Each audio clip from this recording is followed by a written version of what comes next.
Hello and welcome to the ScrapbookPal YouTube channel. This is Colleen Beamish from Humor Bean Cards, and today we will be making a beautiful, elegant wedding card featuring the Happier Hour collection from Spellbinders.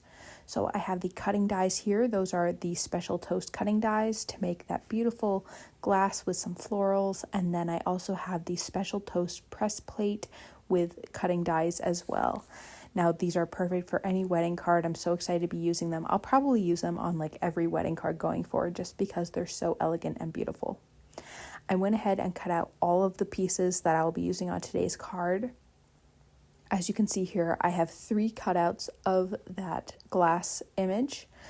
I cut it out twice from heavy white cardstock, and then I also cut it from a lighter weight light blue cardstock. And what I'm going to do here is I'm just going to layer all of these die cuts together in order to give our glass more dimension and make it kind of stick out a little bit more on our final card. So I'm just using some liquid glue. This is the Barely Arts precision glue, and this just allows me, it has that fine tip so I can put just a little bit of glue because not a lot is needed, and I just use my fingertips to push all of those die cuts together to line them up. So once the main glass is done, I then have the inner die cuts that will go inside of the glass or behind the glass in order to make it look like champagne is inside. So I have that cut out of some lighter kind of peachy colored cardstock in 2 different tones. So I have that one background piece in a lighter peach color, and then the front piece there that has the holes in it out of a darker peach, and then I just have this third little I don't even know what to call this, but an elliptical shape, isn't it? Anyway, that goes right on the top, and I'll assemble the glass. So I'm just assembling all of our smaller pieces right now, and then you'll see it all come together on the card. So for the ring here, I have some sparkle cardstock that makes up the diamond, and then I also have some matte metallic cardstock for the actual ring part, and I'm just using my tweezers because these are very small pieces, so I needed some assistance there. So next I'll be gluing that champagne right into the back of the champagne glass. So I'm just putting glue. At first I just put it on the bottom thinking that I could kind of create a pocket, but it just was not sticking enough. So I ended up going back in with my glue and adding glue pretty much all over the back of that upper piece on all those intricate cutouts there. And that will just allow me to really get a secure adhesion. The only reason I had hesitated to do that before is because I'm going to tuck the ring right kind of in between so it looks like the ring is in the glass. But as you can see here, I didn't really have any trouble with it. I just didn't let the glue dry too much. So I had put a little bit of glue on the back of that ring to adhere it in. And now I'm just assembling the florals. So most of these are just like 1 or 2 layer florals. So the big main one has just these 2 layers. I used, again, some peach cardstock for that.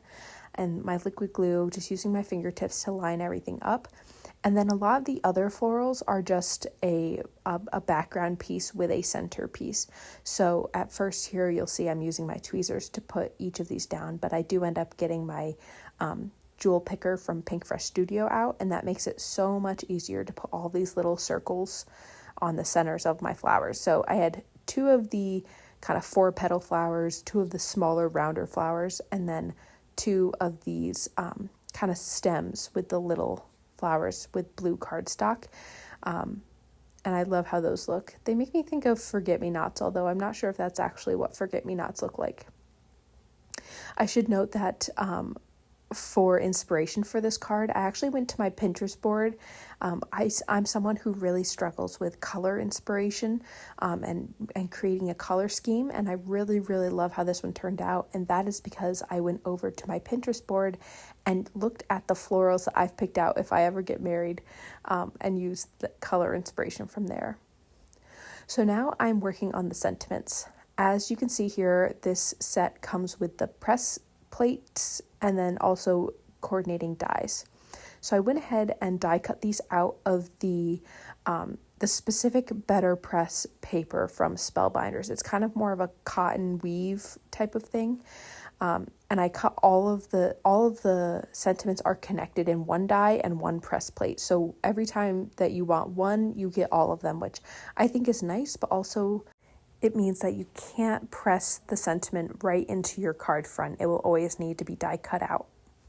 So I'm creating a system here where I'm using the negative and I'm going to line that up on my, what is it called? The platen, which is that plastic piece. So I put some tape on the back of this piece of paper after I put my press plate down on the chase.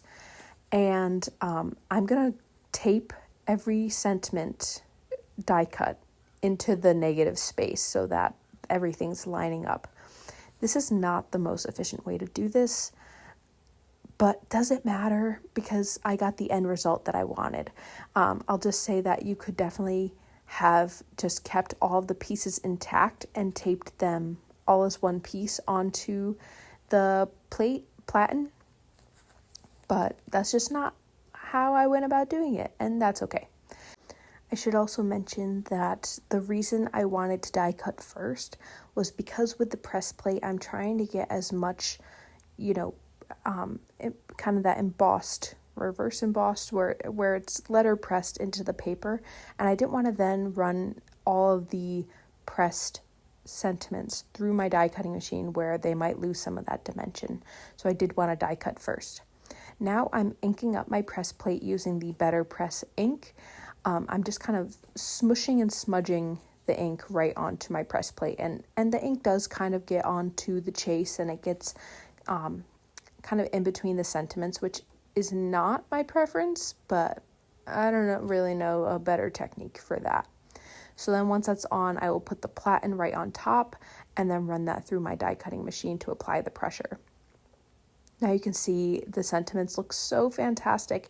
I did get some excess ink on a couple of them, but that's okay because I obviously only need to use one sentiment for this card. I went ahead and die cut out a piece of white cardstock using I think it's called the rounded and braided rectangle from Pinkfresh Studio. And I'm just popping that up on a off-white card base, A2 size, so 4 1/4 by 5 1/2. And then I'm going to start assembling all of these components on my card. Something that I didn't mention earlier is that all of the products I'm using in today's video are available at ScrapbookPal.com, and they'll be linked down in the description below. So as I'm assembling, usually I would take the time to lay everything out and then pick everything up and glue it all back down. But this time I was just like, I'm just going to stick it down as I go. And honestly, it made me so happy. It was such a fun process. So first I glued down the main glass where I wanted that to be. So I set it a little bit off center to the right, knowing that I wanted to put kind of the floral bundle over to the left of my glass here.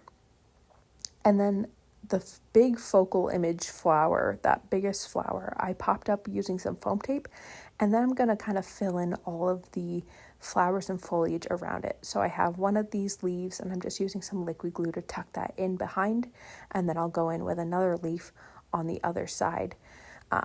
So I think a lot of this, it's honestly like floral arranging, like you're looking for that balance and color cohesion. So I have some of the smaller flowers and I'm just tucking those in.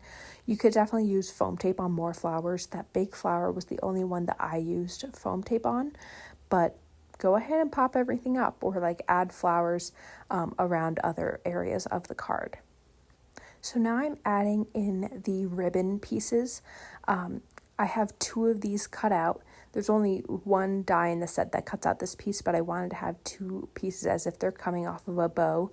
And I'm just putting adhesive just at the tops of these pieces so that they're not completely stuck down in order to give the card a bit of dimension and make it look like it's kind of ribbon flowing off of the card. And then I'm just going to tuck a flower right over top of where I glued down those top pieces. So it does look like you can't really see where the ribbon's coming from. I also like that the ribbon, I use the same off-white as the card base, and then I use the white cardstock of the card, like the focal rectangle here, and so it kind of has that creamy white effect and makes it look like two-toned, which I really love. I went ahead and tucked in those flower stems, and then I will add some more foliage around. These are definitely florals that could be used on any type of card.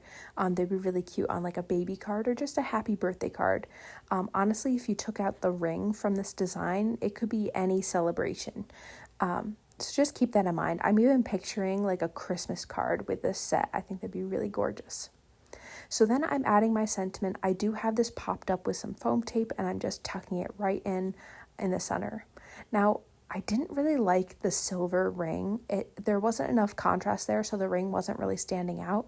So I die cut it again out of some gold, matte gold cardstock, and I'm just trying to kind of fit that in and cover up the silver, and it honestly worked really well. You would have no idea that it was originally silver. And I just think that balances out the color so much and makes the ring stand out a bit more.